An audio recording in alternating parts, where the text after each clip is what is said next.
নমস্কার বন্ধুরা, দিদির রান্নাঘর উইথ ব্লগ চ্যানেলে আপনাদের প্রত্যেককে স্বাগত। দেখুন, আজকে নিয়ে চলে এসেছি সম্পূর্ণ নিরামিষ ভোগের খিচুড়ি।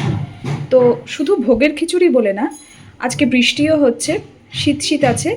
তো এইভাবে কিন্তু যে কোনো সময় খিচুড়িটা খেতে ভীষণ ভালো লাগে। তো আমি আজকের এই খিচুড়িটা কিভাবে করেছি চলুন দেখে নিই। তো দেখুন বন্ধুরা, আজকের এই খিচুড়িটা করার জন্যে আমি এখানে নিয়েছি গোবিন্দভোগ চাল। তো চালটাকে আমি খুব ভালোভাবে শুকনো কাপড়ের মধ্যে নিয়ে মুছে নিয়েছি। আমি কিন্তু চালটাকে আজকে ধুইনি। এইবার এই চালটার মধ্যে আমি দিয়ে দিচ্ছি 2 চামচ ঘি।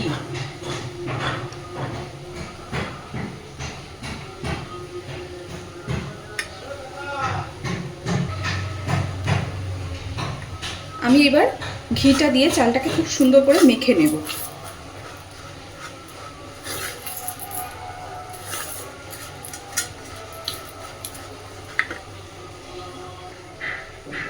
দেখুন, আমি ঘি দিয়ে চালটাকে খুব সুন্দর করে মেখে নিয়েছি। এইবার এই চালটা ঢাকা দিয়ে আধ ঘন্টা রেখে দেব। ততক্ষণে চলুন খিচুড়ির বাকি প্রসেসে চলে যাই। এইদিকে কড়াইতে চালের সমপরিমাণ ডাল দিয়ে দিয়েছি, আর ডালটাকে এবার আমি এখানে মুগ ডাল দিয়েছি। এবার ডালটাকে শুকনো অবস্থাতেই হালকা করে একটু ভেজে নেব। আমি কিন্তু ডালটাকেও একইভাবে পরিষ্কার করে কাপড়ের মধ্যে মুছে নিয়েছি।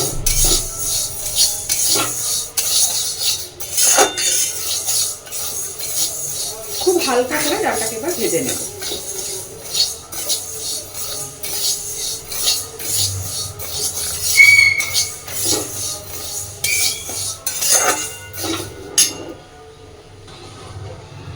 দেখুন, আমি ডালটাও খুব সুন্দর করে হালকাভাবে ভেজে নিয়েছি। ডালটা থেকে জাস্ট একটু ভাজার গন্ধ বেরোতে শুরু হয়েছে। এই পর্যায়ে আমি গ্যাসটা অফ করে দিচ্ছি।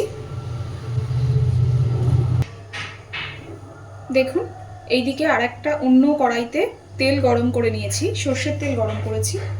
এইবার আমি এই তেলের মধ্যে প্রথমেই ফোড়নে দিয়ে দেব একটা শুকনো লঙ্কা,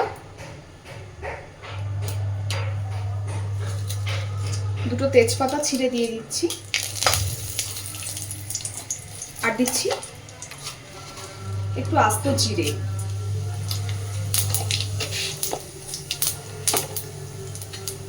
এইবারে এখানে আমি একটা মশলা দিচ্ছি।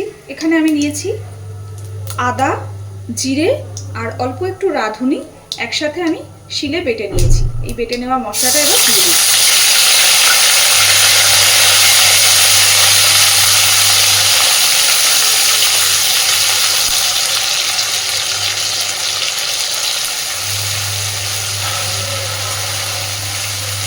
মশলাটা যাতে পুড়ে না যায় সামান্য একটু জল দিচ্ছি।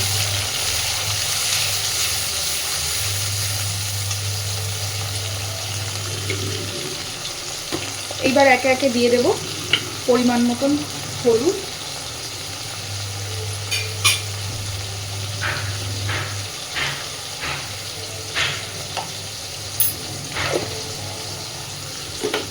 এবার দিচ্ছি লবণ,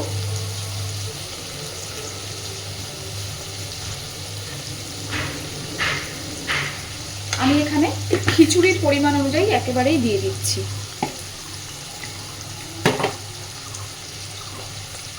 দিচ্ছি সামান্য একটু লঙ্কার গুঁড়ো,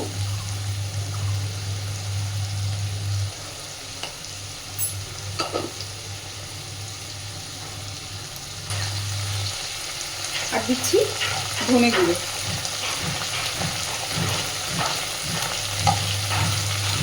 এবার খুব ভালোভাবে মশলাটাকে একটু কষে নেব। আর একটু জল দিচ্ছি।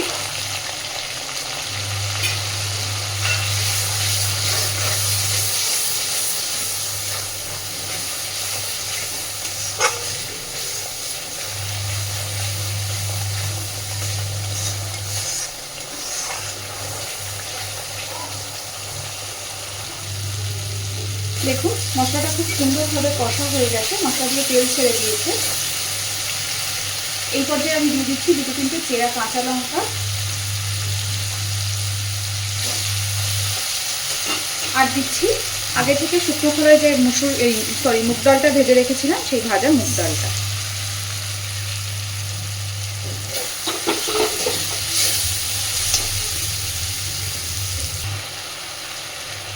আমি সামান্য একটু জল দিলাম, না হলে লেগে যাচ্ছিল।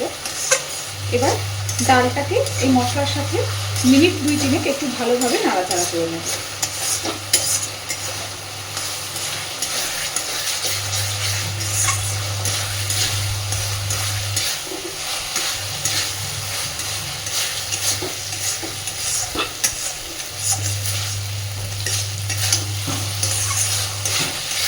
দেখুন ডালটা খুব ভালোভাবে মশলার সাথে মিশিয়ে নিয়েছি, জলটাও টেনে দিয়েছে।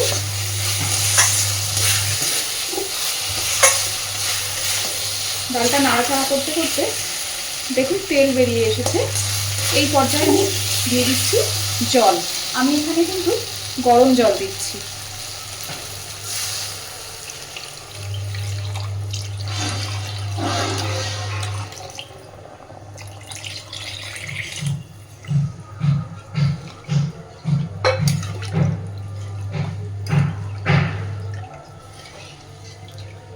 এইবার জলটা ভালোভাবে ডালটা ফুটে ওঠা পর্যন্ত একটু অপেক্ষা করব। ডালটা ফুটে উঠলে তারপর আমি চালটা দেব। দেখুন বন্ধুরা, ডালটা খুব সুন্দরভাবে ফুটতে শুরু করেছে। এইবার আমি এর মধ্যে ঘি দিয়ে মেখে রাখা চালটা দিয়ে দেব।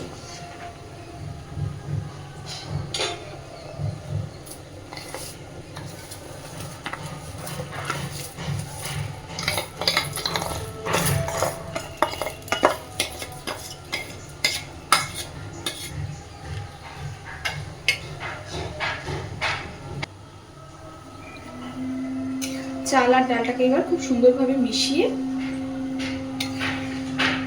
এই অবস্থায় মোটামুটি চালটা আর ডালটা 80% সিদ্ধ হওয়া পর্যন্ত খুব ভালোভাবে এটাকে একবার জাল দিয়ে নেব।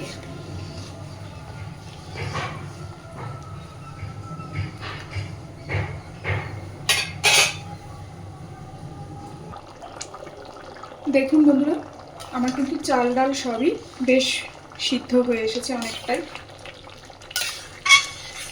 খিচুড়িটা প্রায় অনেকটা হয়ে গেছে। এই পর্যায়ে আমি দিয়ে দিচ্ছি একটু চিনি।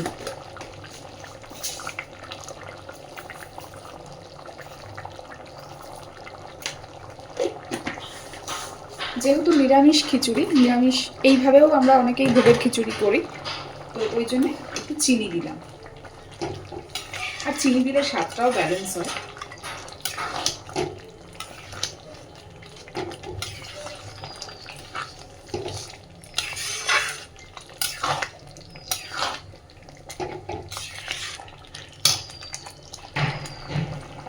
দেখুন চিনিটা দেওয়ার পরে আমি আরও মিনিট 2-3 খিচুড়িটাকে ফুটিয়ে নিয়েছি।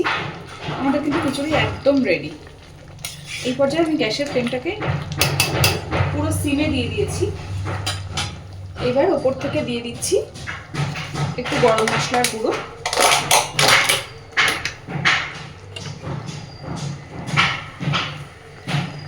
অল্প করে একটু গরম মশলার গুঁড়ো দেবো।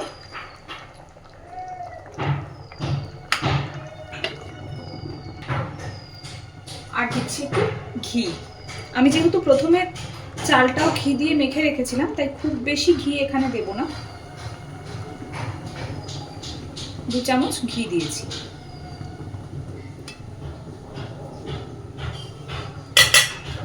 এবার খুব ভালোভাবে এটাকে মিশিয়ে দেব।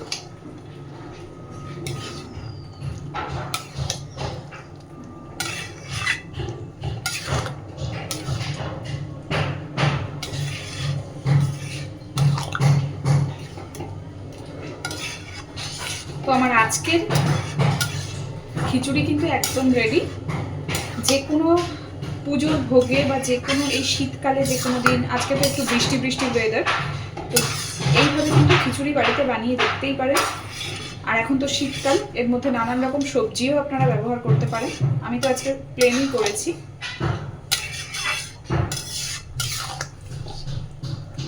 গ্যাসের ফ্লেমটাকে এবার অফ করে দিচ্ছি। তো আমার আজকের এই খিচুড়ির রেসিপিটা আপনাদের কেমন লেগেছে অবশ্যই আমাকে জানাবেন। আর প্লিজ আমার চ্যানেলটাকে লাইক, শেয়ার এবং সাবস্ক্রাইব করে আমার পাশে থাকবেন। ধন্যবাদ।